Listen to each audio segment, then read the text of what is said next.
ಕೇಂದ್ರ ಸರ್ಕಾರದಲ್ಲಿ ನೀತಿ ನಿರೂಪಣೆ ಮಾಡ್ತಕ್ಕಂಥ ವ್ಯವಸ್ಥೆ ಇದೆಯಲ್ಲ, ನಮ್ಮ ರಾಜ್ಯದಲ್ಲಿ ನೀತಿ ನಿರೂಪಣೆ ಮಾಡೋರಿಗಿನ್ನ ಹಿಂದುಳಿದಿದ್ದಾರೆ ಅವರು ಅಂತೇಳಿ.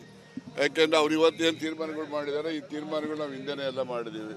ಸಿದ್ದರಾಮಯ್ಯನವರ ನೇತೃತ್ವದಲ್ಲಿ ಜಾತಿ ಜನಗಣತಿ ಆಗಬೇಕು, ಶೈಕ್ಷಣಿಕವಾಗಿ ಆರ್ಥಿಕವಾಗಿ ಹಿಂದುಳಿದಿರುವಿಕೆಯನ್ನು ಗುರುತಿಸಬೇಕು ಅಂತೇಳಿ ಭಾಳ ಹಿಂದೆಯಿಂದನೂ ಮಾಡಿದ್ದಾರೆ. ಮತ್ತು ನಮ್ಮ ನಾಯಕರಾಗಿರ್ತಕ್ಕಂಥ ರಾಹುಲ್ ಗಾಂಧಿಯವರು ಕೂಡ ಇಡೀ ದೇಶದಲ್ಲಿ ನಾವು ಜಾತಿ ಜನಗಣತಿಯನ್ನು ಮಾಡ್ತೇವೆ ಅನ್ನೋದನ್ನು ಮ್ಯಾನಿಫೆಸ್ಟೋದಲ್ಲಿ ಹಾಕಿದ್ದೀವಿ. ಈಗ ನಮ್ಮ ಕರ್ನಾಟಕದಲ್ಲೂ ಕೂಡ 2015ರಲ್ಲಿ ಜಾತಿ ಜನಗಣತಿ ಮಾಡಿದ್ರು ಕೂಡ ಕಾಂತರಾಜು ಅವರು ವರದಿ ಸಲ್ಲಿಸೋದಕ್ಕೆ ವಿಳಂಬ ಆದ ಹಿನ್ನೆಲೆಯಲ್ಲಿ ಜಯಪ್ರಕಾಶ್ ಹೆಗಡೆ ಅವರು ಬಂದು ವರದಿಯನ್ನು ಸಲ್ಲಿಸಿದ್ದಾರೆ. ಈಗ ಅದು ಅಧ್ಯಯನ ನಡೀತಾ ಇದೆ. ಸಚಿವ ಸಂಪುಟದ ಮುಂದೆನೂ ಕೂಡ ಅದು ವಿಸ್ತೃತವಾಗಿ ಚರ್ಚೆಯನ್ನು ತೆಗೆದುಕೊಂಡಾಗ ಎಲ್ಲರೂ ಕೂಡ ಒಂದೊಂದು ಅಭಿಪ್ರಾಯಗಳನ್ನು ಹೇಳಿದ್ದಾರೆ. ಯಾರು ವರದಿಗೆ ವಿರುದ್ಧವಾದಂಥ ಅಭಿಪ್ರಾಯ ಯಾರೂ ಹೇಳಿಲ್ಲ. ಆದರೆ ಯಾವ ರೀತಿ ವರದಿಯನ್ನು ಯಾರಿಗೂ ಅನ್ಯಾಯ ಆಗದ ರೀತಿಯಲ್ಲಿ ಜಾರಿ ಮಾಡ್ತಕ್ಕಂಥದ್ದಕ್ಕೆ ಮಾರ್ಗೋಪಾಯಗಳನ್ನು ಚಿಂತನೆ ಮಾಡಿ ನಾವು ಅದನ್ನು ಏನು ಚರ್ಚೆ ಅಪೂರ್ಣ ಆದ ಹಿನ್ನೆಲೆಯಲ್ಲಿ ಮುಂದಿನ ಸಂಪುಟ ಸಭೆಯಲ್ಲಿ ತಗೋಬೇಕು ಅಂತೇಳಿ ತೀರ್ಮಾನ ಮಾಡಿದ್ದು. 14ನೇ ತಾರೀಕು ಏನು MMLSಲ್ಲಿ ಸಂಪುಟ ಸಭೆ ಆಯಿತು. ಅದು ಒಂದು ನಿರ್ಣಯ ಏನು ಮಾಡಿದ್ದೋ ನಾವು ಅಂತ ಹೇಳಿದ್ರೆ, ಆ ಒಂದು ಸಬ್ ಡಿವಿಷನ್ನು ಚಾಮರಾಜನಗರ, ಮಂಡ್ಯ ಮತ್ತು ಮೈಸೂರು ಆ ಸಂಬಂಧಪಟ್ಟಂತೆ ಏನೆಲ್ಲ ಬೇಡಿಕೆಗಳಿದ್ದಾವೆ, ಜನರ ಬೇಡಿಕೆಗಳು, ಅದನ್ನು ಸಂಪುಟದಲ್ಲಿ ತೀರ್ಮಾನ ಮಾಡಬೇಕು ಅಂತ. ಆ ದಿವಸ ಸಂಪುಟ ಸಭೆಯಲ್ಲಿ ಸುಮಾರು 3620 ಕೋಟಿಯಷ್ಟು ಆ ಭಾಗಕ್ಕೆ ಅಭಿವೃದ್ಧಿ ಕಾಮಗಾರಿಗಳಿಗೆ ಸಂಪುಟ ಅನುಮೋದನೆಯನ್ನು ಕೊಟ್ಟಿರ್ತಕ್ಕಂಥದ್ದು. ಈಗ 2ನೇ ತಾರೀಕು ಸಂಪುಟ ಸಭೆಯಲ್ಲಿ ಅದು ಬರುತ್ತೆ ಅಂತಕ್ಕಂಥದ್ದಿತ್ತು. ಬೇರೆ ಬೇರೆ ಕಾರಣದಿಂದ 2ನೇ ತಾರೀಕು ಸಚಿವ ಸಂಪುಟದ ಸಭೆ ಇಲ್ಲ. 9ನೇ ತಾರೀಕು ಸಚಿವ ಸಂಪುಟದ ಸಭೆ ಬಂದಿದೆ. ನಾನು ಕೂಡ ಈಗಾಗಲೇ ಸಿದ್ದರಾಮಯ್ಯನವರು ಸ್ವಾಗತ ಮಾಡಿದ್ದಾರೆ ಏನು ಕೇಂದ್ರದ ನಿರ್ಣಯವನ್ನು. ನಾವು ಕೂಡ ಕೇಂದ್ರದಲ್ಲಿ ಏನು ತೀರ್ಮಾನ ಮಾಡಿದ್ದಾರೆ ಜಾತಿ ಜನಗಣತಿಯ ಬಗ್ಗೆ ನಾನು ಆ ತೀರ್ಮಾನವನ್ನು ಸ್ವಾಗತ ಮಾಡ್ತೇನೆ. ಬಿಜೆಪಿ ನಾಯಕರು ಹೇಳ್ತಾರೆ ರಾಜ್ಯ ಜಾತಿ ಗಣತಿ ಸ್ವಾರ್ಥಕ್ಕಾಗಿ ವೋಟ್ ಬ್ಯಾಂಕ್ ಆಗಿ ಮಾಡ್ತಾ ಇದ್ದಾರೆ. ಆಯ್ತಪ್ಪ, ಈಗ ಅವ್ರು ಆ ಥರ ಹೇಳಿದ್ಮೇಲೆ ಈಗ ಅವ್ರು ಮಾಡಕ್ಕೆ ಹೊರಟವ್ರಲ್ಲ, ಅವ್ರು ಯಾವ ಸ್ವಾರ್ಥಕ್ಕೆ ಮಾಡಕ್ಕೆ ಹೊರಟಿದ್ದಾರೆ? ಹಾಗಾದ್ರೆ ಅವರು ಸ್ವಾರ್ಥಕ್ಕೆ ಹೊರಟಿದ್ದಾರೆ. ನೋಡಿ, ಅವ್ರದ್ದು ಯಾವುದಾದ್ರೂ ಉದ್ದೇಶ ಇಟ್ಕೊಂಡು ಮಾಡಿರಲಿ. ನಮ್ಮ ಸರ್ಕಾರ, ಸಿದ್ದರಾಮಯ್ಯನವ್ರ ಸರ್ಕಾರ, ರಾಹುಲ್ ಗಾಂಧಿಯವ್ರ ಸರ್ಕಾರ ತೀರ್ಮಾನಗಳು ಏನು ಕಟ್ಟಕಡೆಯ ವ್ಯಕ್ತಿ ಇದ್ದಾನೆ, ಹಳ್ಳಿಗಾಡಿನಲ್ಲಿರ್ತಕ್ಕಂಥವನು, ಬಡವ, ಆರ್ಥಿಕವಾಗಿ ಹಿಂದುಳಿದಿರ್ತಕ್ಕಂಥವನು, ಶೈಕ್ಷಣಿಕವಾಗಿ ಹಿಂದುಳಿದಿರ್ತಕ್ಕಂಥವನು, ಅವರನ್ನು ಮೇಲೆ ಸಮಾಜದ ಮುಖ್ಯವಾಹಿನಿಯಲ್ಲಿ ತರಬೇಕು. ಅವರು ಕೂಡ ಸ್ವಾಭಿಮಾನದ ಬದುಕನ್ನು ಕಾಣಬೇಕು, ಆರ್ಥಿಕವಾಗಿ ಸದೃಢರಾಗಬೇಕು ಅಂತಕ್ಕಂಥ ಉದ್ದೇಶದಿಂದ ನಾವು ಮಾಡ್ತಕ್ಕಂಥದ್ದು. ಈ ವೋಟ್ ಬ್ಯಾಂಕಿಗೆ ಮಾಡ್ತಾರೆ ಅಂತಕ್ಕಂಥದ್ದು ಶುದ್ಧ ಸುಳ್ಳು. ಅದನ್ನು ನಾನು ಒಪ್ಪೋದಿಲ್ಲ.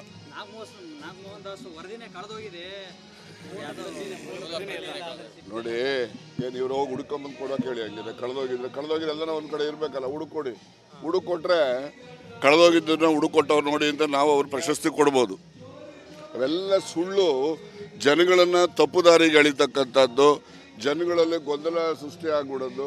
ಈಗ ನಾವೆಲ್ಲ ಹಳ್ಳಿನಿಂದ ಬಂದಿರೋರಪ್ಪ, ನೀವು ಬಂದಿದ್ದೀರಿ ಅಂತ ಅನ್ಕೊತೀರಿ. ನಾವೆಲ್ಲ ಏನು ಹೇಳ್ತಾ ಇದ್ದೋ, ಏನು ಪಂಚಾಂಗ ಹೊರಟೋಗ್ಬಿಟ್ರೆ ನಕ್ಷತ್ರ ಹೋಗ್ಬಿಡುತ್ತಾ ಅಂತ ಹೇಳ್ತಾ ಇದ್ದೋ, ಹೌದಲ್ವ?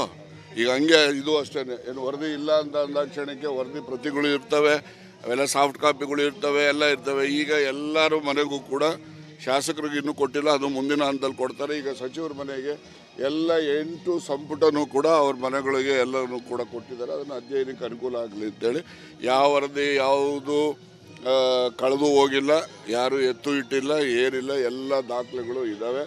ಸನ್ಮಾನ್ಯ ಜಯಪ್ರಕಾಶ್ ಹೆಗಡೆ ಅವರು ಸಚಿವರಾಗಿದ್ದಂಥವರು, ಲೋಕಸಭಾ ಸದಸ್ಯರಾಗಿದ್ದಂಥ ಜವಾಬ್ದಾರಿ ಮನುಷ್ಯ.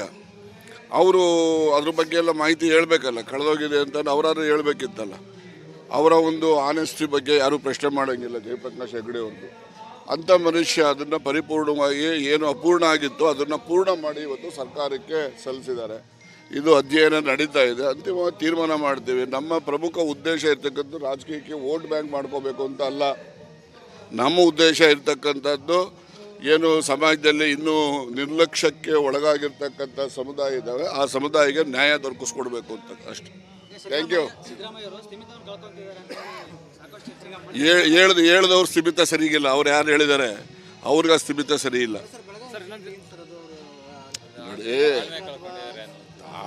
ಅಲ್ಲ ರೀ, ಕೇಳ್ರಿ, ಇಲ್ಲಿ ಈಗ BJP ಅವರು ಫಂಕ್ಷನ್ಗಳು ಮಾಡ್ತಾರೆ, ನಮ್ಮ ಕಡೆಯವ್ರು ಯಾರನ್ನ ಹೋಗಿ ಡಯಾಸ್ ಹತ್ರ ಕೂತ್ಕೊಂಡು ಡಯಾಸ್ ಮೇಲೆ ಕೂತ್ಕೊಂಡು ಅವ್ರಿಗೆ ಧಿಕ್ಕಾರ ಕೂಗ್ತೀವ? ಕೂಗಿರೋದು ಯಾವುದೆಲ್ಲ ನಿದರ್ಶನ ಇದ್ರೆ ಹೇಳಿ. ಇವರು ಕಾಂಗ್ರೆಸ್ ಶಾಲೆ ಹಾಕೊಂಡು ಬಂದು ಕೂತ್ಕೊಂಡ್ಬಿಟ್ಟು ಧಿಕ್ಕಾರ ಕೂಗಿದ್ರೆ ಅವ್ರಿಗೆ ಹೇಡಿಗಳು ಅಂತ ಕರಿಬೇಕು, ಆ ಪಕ್ಷದ ಮುಖಂಡರು ಅಂತ ಕರಿಬೇಕು, ನೀವೇ ತೀರ್ಮಾನ ಮಾಡಿ. ಅದು ಯಾರು ವರ್ತನೆ ಏನು ಹೇಳಿದ್ದಾರೆ, ಏನಾಯ್ತು, ಏನು ವರ್ತನೆ? ಸಿಂಗಲ್ ವರ್ಡಿಂದ ಕರೀತಾರೆ ಅಂತ ಅಂದರೆ ಸಿಂಗಲ್ ವರ್ಡ್ ಅಂದರೆ ನೀವು ಯಾಕೆ ಅನ್ಕೊಂತೀರಿ? ಅದೇ ಪ್ರೀತಿಯಿಂದ ಕರೆದಿರೋ ವರ್ಡ್ ಅಂತ ಯಾಕೆ ತಿಳ್ಕೊಬಾರ್ದು? ಈಗ ಕೈ ಯಾರ ಮೇಲೆ ಕೈ ಎತ್ತಿದ್ರು ನೋಡ್ರಿ, ಇವೆಲ್ಲ ನೀವು ಮಾಧ್ಯಮದಲ್ಲಿ ಸೃಷ್ಟಿ ಮಾಡಕ್ಕೆ ಹೋಗ್ಬೇಡಿ. ಅವ್ರು ಯಾರ ಮೇಲೂ ಕೈ ಎತ್ತೋರು ಅಲ್ಲ. ಅವ್ರು ಮಾತಾಡೋದೇ ವರ್ಡ್ ಸ್ವಭಾವನಪ್ಪ. ನೀವೇ ನೋಡಿಲ್ವ ಅವ್ರನ್ನ? ಅವ್ರು ಯಾರೋ ಮಾತಾಡ್ದಿರೋ ಅಂತಾರೆ, ಹಂಗಂತಿದಂಗೆ ಗಾಬರಿ ಆಗ್ಬಿಡ್ತಾರೆ. ಅದಕ್ಕೆ ಏನಪ್ಪ ಹಿಂಗೆ ಈ ಮನುಷ್ಯ ಅಂತ ನೀವು ಅನ್ಕೊಂತೀರಿ. ಆ ಥರ ಎಲ್ಲ ಮನುಷ್ಯನ ಹೃದಯ ಮಾತ್ರ ಭಾಳ ಸ್ವಚ್ಛ ಹೃದಯ ಮತ್ತು ಶ್ರೀಮಂತ ಹೃದಯ ಇದೆ. ಬಡವ್ರ ಪರವಾಗಿ ಸ್ಪಂದಿಸ್ತಕ್ಕಂಥ ಹೃದಯ ಇದೆ. ಅದನ್ನು ನೀವು ಹೇಳಿ ಅಂತ ಕೂಗಿದ್ರು, ಯಾರು ಏಕವಚನದಲ್ಲಿ ಮಾತಾಡಿದ್ರು ಪ್ರೀತಿಯಿಂದ. ಈಗ ನಾವು ದೇವ್ರು ನೀವು ಯಾವನ್ರಿ ಇವನಂತ ದೇವ್ರನ್ನ ಅನ್ನಲ್ವ ನಾವು ಒಂದೊಂದ್ಸರಿ ಅಂತೀವ ಅನ್ನಲ್ವ? ಹಂಗೆ ಇರಲಿ. ವಿಶ್ವಾಸಕ್ಕೆ ಮಾತಾಡಿರ್ತಾರೆ, ಏನಾದ್ರು ಮಾತಾಡಿದ್ದಾರೆ ಆ ರೀತಿ ಅಂತ ನೀವು ಹೇಳೋ ರೀತಿ ಇದ್ರೆ ಅದನ್ನು ಯಾರು ಅನ್ಯತಾ ಭಾವಿಸ್ಬಾರ್ದು. Thank you. ರೀ ಅವರು ವ್ಯಂಗ್ಯ ಆಡ್ತಾರೆ. ಈಗ ವಿರೋಧ ಪಕ್ಷದವ್ರಿಗೆ ಏನು ಕೆಲಸ ಇಲ್ವಲ್ಲಪ್ಪ. ಈಗ ಯಾರ್ದು ಈಗ ಬೈ ಎಲೆಕ್ಷನ್ಗಳು ಏನಾಯಿತು, ಇವರೆಲ್ಲ ಲೋಕಸಭೆಗೆ ಗೆದ್ಬಿಟ್ಟಿದ್ದೀವಿ ಅಂತ ಹೊರಟ್ಬಿಟ್ರಲ್ಲ. ಬೈ ಎಲೆಕ್ಷನ್ಗಳೆಲ್ಲ ಏನದು? ಅದರಿಂದ ಜನರ ಪ್ರೀತಿ, ನಮ್ಮ ಗ್ಯಾರಂಟಿಗಳೇನಿದ್ದಾವೆ ಅದು ಜನರ ಮನಸ್ಸಿನಲ್ಲಿ ಕೂತಿದೆ. ಆ ಜನರ ಮನಸ್ಸನ್ನು ಬೇರೆ ರೀತಿಯಲ್ಲಿ ಅವರಲ್ಲಿ ಅಸಮಾಧಾನ ಉಂಟು ಮಾಡಲಿಕ್ಕೆ ಈ ರೀತಿಯ ಭಾವನೆಗಳನ್ನು ಹೇಳ್ತಾರೆ. ವಿರೋಧ ಪಕ್ಷದವರು ಏನು ಹೇಳಂಗಿಲ್ವಲ್ಲ. ಈಗೆಲ್ಲ ಒಂದೊಂದು, ಈಗ ಮೊನ್ನೆ ನಿಮ್ಗೆ ಈಗಾಗಲೇ ಹೇಳ್ದಂಗೆ 3620 ಕೋಟಿಯಷ್ಟು ಅಭಿವೃದ್ಧಿ ಕೆಲಸಗಳಿಗೆ ಮಂಜೂರಾತಿಯನ್ನು MMLs ಸಚಿವ ಸಂಪುಟದ ಸಭೆಯಲ್ಲಿ ಮಂಜೂರಾತಿ ಮಾಡಿದೆ. ದುಡ್ಡೇ ಇಲ್ದಿನ ಮಂಜೂರಾತಿ ಮಾಡೋಕ್ಕಾಗ್ತದೆ? ಹಾಗಾಗಿ ಎಲ್ಲ ಸುಳ್ಳು ಅಪಪ್ರಚಾರಗಳನ್ನು ನಡೆಸ್ಕೊಂಡು ಹೋಗ್ತಿದ್ದಾರೆ. ವಿರೋಧ ಪಕ್ಷದವ್ರಿಗೆ ಇನ್ನೇನು ಕೆಲಸ ಇಲ್ಲ, ಅಪಪ್ರಚಾರ ಮಾಡೋದು, ಸುಳ್ಳನ್ನು ಸತ್ಯ ಮಾಡೋಕ್ಕೆ ಹೊರಟಿದ್ದಾರೆ. ಅದರಲ್ಲಿ ಅವರಿಗೆ ಯಶಸ್ಸು ಆಗಲ್ಲ ಅಂತಕ್ಕಂಥದ್ದನ್ನು ತಿಳ್ಕೊಳ್ಳೋಣ. ಈಗ ಕೇಂದ್ರ ಸರ್ಕಾರದಲ್ಲಿ ನೀತಿ ನಿರೂಪಣೆ ಮಾಡ್ತಕ್ಕಂಥ ವ್ಯವಸ್ಥೆ ಇದೆಯಲ್ಲ, ನಮ್ಮ ರಾಜ್ಯದಲ್ಲಿ ನೀತಿ ನಿರೂಪಣೆ ಮಾಡೋರಿಗಿನ್ನ ಹಿಂದುಳಿದಿದ್ದಾರೆ ಅವರು ಅಂತೇಳಿ. ಯಾಕೆಂದರೆ ಅವ್ರು ಇವತ್ತೇನು ತೀರ್ಮಾನಗಳು ಮಾಡಿದ್ದಾರೆ, ಈ ತೀರ್ಮಾನಗಳು ನಾವು ಹಿಂದೆನೇ ಎಲ್ಲ ಮಾಡಿದ್ದೀವಿ. ಸಿದ್ದರಾಮಯ್ಯನವರ ನೇತೃತ್ವದಲ್ಲಿ ಜಾತಿ ಜನಗಣತಿ ಆಗಬೇಕು, ಶೈಕ್ಷಣಿಕವಾಗಿ ಆರ್ಥಿಕವಾಗಿ ಹಿಂದುಳಿದಿರುವಿಕೆಯನ್ನು ಗುರುತಿಸಬೇಕು ಅಂತೇಳಿ ಭಾಳ ಹಿಂದೆಯಿಂದನೂ ಮಾಡಿದ್ದಾರೆ. ಮತ್ತು ನಮ್ಮ ನಾಯಕರಾಗಿರ್ತಕ್ಕಂಥ ರಾಹುಲ್ ಗಾಂಧಿಯವರು ಕೂಡ ಇಡೀ ದೇಶದಲ್ಲಿ ನಾವು ಜಾತಿ ಜನಗಣತಿಯನ್ನು ಮಾಡ್ತೇವೆ ಅನ್ನೋದನ್ನು ಮ್ಯಾನಿಫೆಸ್ಟೋದಲ್ಲಿ ಹಾಕಿದ್ವಿ. ಈಗ ನಮ್ಮ ಕರ್ನಾಟಕದಲ್ಲೂ ಕೂಡ 2015ರಲ್ಲಿ ಜಾತಿ ಜನಗಣತಿ ಮಾಡಿದ್ರು ಕೂಡ ಕಾಂತರಾಜು ಅವರು ವರದಿ ಸಲ್ಲಿಸೋದಕ್ಕೆ ವಿಳಂಬ ಆದ ಹಿನ್ನೆಲೆಯಲ್ಲಿ ಜಯಪ್ರಕಾಶ್ ಹೆಗಡೆ ಅವರು ಬಂದು ವರದಿಯನ್ನು ಸಲ್ಲಿಸಿದ್ದಾರೆ. ಈಗ ಅದು ಅಧ್ಯಯನ ನಡೀತಾ ಇದೆ. ಸಚಿವ ಸಂಪುಟದ ಮುಂದೆನೂ ಕೂಡ ಅದು ವಿಸ್ತೃತವಾಗಿ ಚರ್ಚೆಯನ್ನು ತೆಗೆದುಕೊಂಡಾಗ ಎಲ್ಲರೂ ಕೂಡ ಒಂದೊಂದು ಅಭಿಪ್ರಾಯಗಳನ್ನು ಹೇಳಿದ್ದಾರೆ. ಯಾರು ವರದಿಗೆ ವಿರುದ್ಧವಾದಂಥ ಅಭಿಪ್ರಾಯ ಯಾರೂ ಹೇಳಿಲ್ಲ.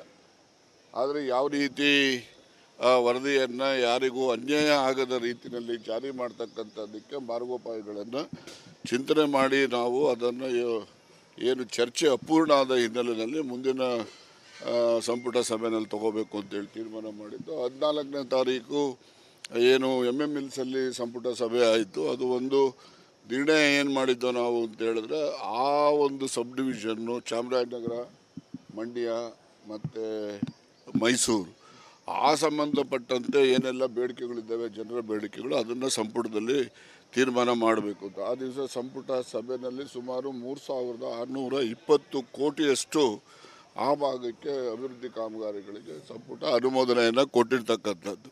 ಈಗ 2ನೇ ತಾರೀಕು ಸಂಪುಟ ಸಭೆಯಲ್ಲಿ ಅದು ಬರುತ್ತೆ ಅಂತಕ್ಕಂಥದ್ದಿತ್ತು. ಬೇರೆ ಬೇರೆ ಕಾರಣದಿಂದ 2ನೇ ತಾರೀಕು ಸಚಿವ ಸಂಪುಟದ ಸಭೆ ಇಲ್ಲ. 9ನೇ ತಾರೀಕು ಸಚಿವ ಸಂಪುಟದ ಸಭೆ ಬಂದಿದೆ. ನಾನು ಕೂಡ ಈಗಾಗಲೇ ಸಿದ್ದರಾಮಯ್ಯನವರು ಸ್ವಾಗತ ಮಾಡಿದ್ದಾರೆ ಏನು ಕೇಂದ್ರದ ನಿರ್ಣಯವನ್ನು. ನಾವು ಕೂಡ ಕೇಂದ್ರದಲ್ಲಿ ಏನು ತೀರ್ಮಾನ ಮಾಡಿದ್ದಾರೆ ಜಾತಿ ಜನಗಣತಿಯ ಬಗ್ಗೆ, ನಾನು ಆ ತೀರ್ಮಾನವನ್ನು ಸ್ವಾಗತ ಮಾಡ್ತೇನೆ. ಬಿಜೆಪಿ ನಾಯಕರು ಹೇಳ್ತಾರೆ ರಾಜ್ಯ ಜಾತಿ ಗಣತಿ ಸ್ವಾರ್ಥಕ್ಕಾಗಿ ವೋಟ್ ಬ್ಯಾಂಕ್ ಆಗಿ ಮಾಡ್ತಾ ಇದ್ದಾರೆ. ಆಯ್ತಪ್ಪ, ಈಗ ಅವ್ರು ಆ ಥರ ಹೇಳಿದ್ಮೇಲೆ ಈಗ ಅವ್ರು ಮಾಡಕ್ಕೆ ಹೊರಟವ್ರಲ್ಲ, ಅವ್ರು ಯಾವ ಸ್ವಾರ್ಥಕ್ಕೆ ಮಾಡಕ್ಕೆ ಹೊರಟಿದ್ದಾರೆ? ಹಾಗಾದ್ರೆ ಅವರು ಸ್ವಾರ್ಥಕ್ಕೆ ಹೊರಟಿದ್ದಾರೆ. ನೋಡಿ, ಅವ್ರದ್ದು ಯಾವುದಾದ್ರೂ ಉದ್ದೇಶ ಇಟ್ಕೊಂಡು ಮಾಡಿರಲಿ, ನಮ್ಮ ಸರ್ಕಾರ, ಸಿದ್ದರಾಮಯ್ಯವ್ರ ಸರ್ಕಾರ, ರಾಹುಲ್ ಗಾಂಧಿಯವ್ರ ಸರ್ಕಾರ ತೀರ್ಮಾನಗಳು ಏನು ಕಟ್ಟಕಡೆಯ ವ್ಯಕ್ತಿ ಇದ್ದಾನೆ, ಹಳ್ಳಿಗಾಡಿನಲ್ಲಿರ್ತಕ್ಕಂಥವನು, ಬಡವ, ಆರ್ಥಿಕವಾಗಿ ಹಿಂದುಳಿದಿರ್ತಕ್ಕಂಥವನು, ಶೈಕ್ಷಣಿಕವಾಗಿ ಹಿಂದುಳಿದಿರ್ತಕ್ಕಂಥವನು, ಅವರನ್ನು ಮೇಲೆ ಸಮಾಜದ ಮುಖ್ಯವಾಹಿನಿಯಲ್ಲಿ ತರಬೇಕು. ಅವರು ಕೂಡ ಸ್ವಾಭಿಮಾನದ ಬದುಕನ್ನು ಕಾಣಬೇಕು, ಆರ್ಥಿಕವಾಗಿ ಸದೃಢರಾಗಬೇಕು ಅಂತಕ್ಕಂಥ ಉದ್ದೇಶದಿಂದ ನಾವು ಮಾಡ್ತಕ್ಕಂಥದ್ದು. ಈ ವೋಟ್ ಬ್ಯಾಂಕಿಗೆ ಮಾಡ್ತಾರೆ ಅಂತಕ್ಕಂಥದ್ದು ಶುದ್ಧ ಸುಳ್ಳು. ಅದನ್ನು ನಾನು ಒಪ್ಪೋದಿಲ್ಲ.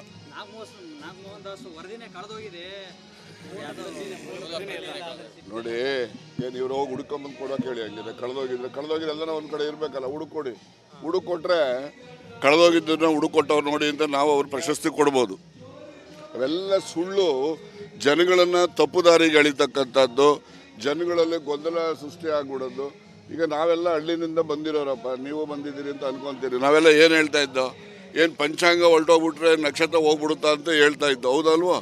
ಈಗ ಹಂಗೆ ಇದು ಅಷ್ಟೇ. ಏನು ವರದಿ ಇಲ್ಲ ಅಂತ ಅಂದಾಕ್ಷಣಕ್ಕೆ ವರದಿ ಪ್ರತಿಗಳು ಇರ್ತವೆ, ಅವೆಲ್ಲ ಸಾಫ್ಟ್ ಕಾಪಿಗಳು ಇರ್ತವೆ, ಎಲ್ಲ ಇರ್ತವೆ. ಈಗ ಎಲ್ಲರ ಮನೆಗೂ ಕೂಡ ಶಾಸಕರಿಗೆ ಇನ್ನೂ ಕೊಟ್ಟಿಲ್ಲ, ಅದು ಮುಂದಿನ ಹಂತದಲ್ಲಿ ಕೊಡ್ತಾರೆ. ಈಗ ಸಚಿವರ ಮನೆಗೆ ಎಲ್ಲ 8 ಸಂಪುಟನೂ ಕೂಡ ಅವ್ರ ಮನೆಗಳಿಗೆ ಎಲ್ಲನೂ ಕೂಡ ಕೊಟ್ಟಿದ್ದಾರೆ. ಅದನ್ನು ಅಧ್ಯಯನಕ್ಕೆ ಅನುಕೂಲ ಆಗಲಿ ಅಂತೇಳಿ.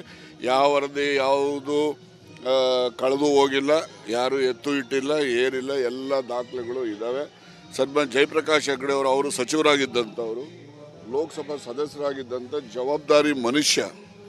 ಅವರು ಅದ್ರ ಬಗ್ಗೆ ಎಲ್ಲ ಮಾಹಿತಿ ಹೇಳಬೇಕಲ್ಲ, ಕಳೆದೋಗಿದೆ ಅಂತ ಅವರಾದ್ರೂ ಹೇಳಬೇಕಿತ್ತಲ್ಲ. ಅವರ ಒಂದು ಆನೆಸ್ಟಿ ಬಗ್ಗೆ ಯಾರೂ ಪ್ರಶ್ನೆ ಮಾಡೋಂಗಿಲ್ಲ ಜಯಪ್ರಕಾಶ್ ಹೆಗಡೆ ಅವ್ರದ್ದು. ಅಂಥ ಮನುಷ್ಯ ಅದನ್ನು ಪರಿಪೂರ್ಣವಾಗಿ ಏನು ಅಪೂರ್ಣ ಆಗಿತ್ತು ಅದನ್ನು ಪೂರ್ಣ ಮಾಡಿ ಇವತ್ತು ಸರ್ಕಾರಕ್ಕೆ ಸಲ್ಲಿಸಿದ್ದಾರೆ. ಇದು ಅಧ್ಯಯನ ನಡೀತಾ ಇದೆ, ಅಂತಿಮವಾಗಿ ತೀರ್ಮಾನ ಮಾಡ್ತೀವಿ. ನಮ್ಮ ಪ್ರಮುಖ ಉದ್ದೇಶ ಇರ್ತಕ್ಕಂಥ ರಾಜಕೀಯಕ್ಕೆ ವೋಟ್ ಬ್ಯಾಂಕ್ ಮಾಡ್ಕೋಬೇಕು ಅಂತ ಅಲ್ಲ. ನಮ್ಮ ಉದ್ದೇಶ ಇರ್ತಕ್ಕಂಥದ್ದು ಏನು ಸಮಾಜದಲ್ಲಿ ಇನ್ನೂ ನಿರ್ಲಕ್ಷ್ಯಕ್ಕೆ ಒಳಗಾಗಿರ್ತಕ್ಕಂಥ ಸಮುದಾಯ ಇದ್ದಾವೆ, ಆ ಸಮುದಾಯಕ್ಕೆ ನ್ಯಾಯ ದೊರಕಿಸ್ಕೊಡ್ಬೇಕು ಅಂತ ಅಷ್ಟೇ. Thank you. ಹೇಳ್ದವ್ರು ಸ್ಥಿಮಿತ ಸರಿಗಿಲ್ಲ. ಅವ್ರು ಯಾರು ಹೇಳಿದ್ದಾರೆ, ಅವ್ರಿಗೆ ಸ್ಥಿಮಿತ ಸರಿ ಇಲ್ಲ. ನೋಡಿ, ಅಲ್ಲ ರೀ, ಕೇಳ್ರಿ, ಇಲ್ಲಿ ಈಗ BJP ಅವರು ಫಂಕ್ಷನ್ಗಳು ಮಾಡ್ತಾರೆ. ನಮ್ಮ ಕಡೆಯವ್ರು ಯಾರನ್ನ ಹೋಗಿ ಡಯಾಸ್ ಹತ್ರ ಕೂತ್ಕೊಂಡು, ಡಯಾಸ್ ಮೇಲೆ ಕೂತ್ಕೊಂಡು ಅವ್ರಿಗೆ ಧಿಕ್ಕಾರ ಕೂಗಿರೋದು ಯಾವುದೆಲ್ಲ ನಿದರ್ಶನ ಇದ್ರೆ ಹೇಳಿ. ಇವರು ಕಾಂಗ್ರೆಸ್ ಶಾಲೆ ಹಾಕೊಂಡು ಬಂದು ಕೂತ್ಕೊಂಡ್ಬಿಟ್ಟು ಧಿಕ್ಕಾರ ಕೂಗಿದ್ರೆ ಅವ್ರಿಗೆ ಹೇಡಿಗಳು ಅಂತ ಕರಿಬೇಕು, ಆ ಪಕ್ಷದ ಮುಖಂಡರು ಅಂತ ಕರಿಬೇಕು, ನೀವೇ ತೀರ್ಮಾನ ಮಾಡಿ. ಅದು ಯಾರು ವರ್ತನೆ, ಏನು ಹೇಳಿದ್ದಾರೆ, ಏನಾಯ್ತು, ಏನು ವರ್ತನೆ? ಸಿಂಗಲ್ ವರ್ಡಿಂದ ಕರೀತಾರೆ ಅಂತ ಅಂದರೆ ಸಿಂಗಲ್ ವರ್ಡ್ ಅಂದರೆ ನೀವು ಯಾಕೆ ಅನ್ಕೊಂತೀರಿ? ಅದೇ ಪ್ರೀತಿಯಿಂದ ಕರೆದಿರೋ ವರ್ಡ್ ಅಂತ ಯಾಕೆ ತಿಳ್ಕೊಬಾರ್ದು? ಈಗ ಕೈ ಯಾರ ಮೇಲೆ ಕೈ ಎತ್ತಿದ್ರು ನೋಡ್ರಿ, ಇವೆಲ್ಲ ನೀವು ಮಾಧ್ಯಮದಲ್ಲಿ ಸೃಷ್ಟಿ ಮಾಡೋಕ್ಕೆ ಹೋಗಬೇಡಿ. ಅವ್ರು ಯಾರ ಮೇಲೂ ಕೈ ಎತ್ತೋರು ಅಲ್ಲ. ಅವ್ರು ಮಾತಾಡೋದೇ ವರ್ಡ್ ಸ್ವಭಾವನಪ್ಪ. ನೀವೇ ನೋಡಿಲ್ವ ಅವ್ರನ್ನ? ಅವ್ರು ಯಾರೋ ಮಾತಾಡ್ದಿರೋ ಅಂತಾರೆ, ಹಂಗಂತಿದಂಗೆ ಗಾಬರಿ ಆಗ್ಬಿಡ್ತಾರೆ. ಅದಕ್ಕೆ ಏನಪ್ಪ ಹಿಂಗೆ ಈ ಮನುಷ್ಯ ಅಂತ ನೀವು ಅನ್ಕೊಂತೀರಿ. ಆ ಥರ ಎಲ್ಲ. ಮನುಷ್ಯನ ಹೃದಯ ಮಾತ್ರ ಭಾಳ ಸ್ವಚ್ಛ ಹೃದಯ ಮತ್ತು ಶ್ರೀಮಂತ ಹೃದಯ ಇದೆ, ಬಡವ್ರ ಪರವಾಗಿ ಸ್ಪಂದಿಸ್ತಕ್ಕಂಥ ಹೃದಯ ಇದೆ. ಅದನ್ನು ನೀವು ಹೇಳಿ ಅಂತ ಕೂಗಿದ್ರು, ಯಾರು ಎಂಥದ್ದು ಏಕವಚನದಲ್ಲಿ ಮಾತಾಡಿದ್ರು ಪ್ರೀತಿಯಿಂದ. ಈಗ ನಾವು ದೇವ್ರು, ನೀವು ಯಾವನ್ರಿ ಇವನು ಅಂತ ದೇವ್ರನ್ನ ಅನ್ನಲ್ವ ನಾವು ಒಂದೊಂದು ಸರಿ ಅಂತೀವ ಅನ್ನಲ್ವ? ಹಾಂ, ಹಂಗೆ ಇಲ್ಲಿ ವಿಶ್ವಾಸಕ್ಕೆ ಮಾತಾಡಿರ್ತಾರೆ, ಏನಾದ್ರು ಮಾತಾಡಿದ್ದಾರೆ ಆ ರೀತಿ ಅಂತ ನೀವು ಹೇಳೋ ರೀತಿ ಇದ್ರೆ ಅದನ್ನು ಯಾರು ಅನ್ಯತಾ ಭಾವಿಸ್ಬಾರ್ದು. Thank you. ರೀ, ಅವರು ವ್ಯಂಗ್ಯ ಆಡ್ತಾರೆ. ಈಗ ವಿರೋಧ ಪಕ್ಷದವ್ರಿಗೆ ಏನು ಕೆಲಸ ಇಲ್ವಲ್ಲಪ್ಪ. ಈಗ ಯಾರ್ದು ಈಗ ಬೈ ಎಲೆಕ್ಷನ್ಗಳು ಏನಾಯಿತು, ಇವರೆಲ್ಲ ಲೋಕಸಭೆಗೆ ಗೆದ್ಬಿಟ್ಟಿದ್ದೀವಿ ಅಂತ ಹೊರಟ್ಬಿಟ್ರಲ್ಲ. ಬೈ ಎಲೆಕ್ಷನ್ಗಳೆಲ್ಲ ಏನದು? ಅದರಿಂದ ಜನರ ಪ್ರೀತಿ, ನಮ್ಮ ಗ್ಯಾರಂಟಿಗಳೇನಿದ್ದಾವೆ ಅದು ಜನರ ಮನಸ್ಸಿನಲ್ಲಿ ಕೂತಿದೆ. ಆ ಜನರ ಮನಸ್ಸನ್ನು ಬೇರೆ ರೀತಿಯಲ್ಲಿ ಅವರಲ್ಲಿ ಅಸಮಾಧಾನ ಉಂಟು ಮಾಡಲಿಕ್ಕೆ ಈ ರೀತಿಯ ಭಾವನೆಗಳನ್ನು ಹೇಳ್ತಾರೆ. ವಿರೋಧ ಪಕ್ಷದವರು ಏನು ಹೇಳಂಗಿಲ್ವಲ್ಲ. ಈಗೆಲ್ಲ ಒಂದೊಂದು, ಈಗ ಮೊನ್ನೆ ಈಗಾಗಲೇ ಹೇಳ್ದಂಗೆ 3620 ಕೋಟಿಯಷ್ಟು ಅಭಿವೃದ್ಧಿ ಕೆಲಸಗಳಿಗೆ ಮಂಜೂರಾತಿಯನ್ನು MMLs ಸಚಿವ ಸಂಪುಟದ ಸಭೆಯಲ್ಲಿ ಮಂಜೂರಾತಿ ಮಾಡಿದೆ. ದುಡ್ಡೇ ಇಲ್ದಿರ ಮಂಜೂರಾತಿ ಮಾಡೋಕ್ಕಾಗ್ತದ? ಹಾಗಾಗಿ ಎಲ್ಲ ಸುಳ್ಳು ಅಪಪ್ರಚಾರಗಳನ್ನು ನಡೆಸ್ಕೊಂಡು ಹೋಗ್ತಿದ್ದಾರೆ. ವಿರೋಧ ಪಕ್ಷದವ್ರಿಗೆ ಇನ್ನೇನು ಕೆಲಸ ಇಲ್ಲ, ಅಪಪ್ರಚಾರ ಮಾಡೋದು, ಸುಳ್ಳನ್ನು ಸತ್ಯ ಮಾಡೋಕ್ಕೆ ಹೊರಟಿದ್ದಾರೆ. ಅದರಲ್ಲಿ ಅವರಿಗೆ ಯಶಸ್ಸು ಆಗಲ್ಲ ಅಂತಕ್ಕಂಥದ್ದನ್ನು ತಿಳ್ಕೊಳ್ಳೋಣ.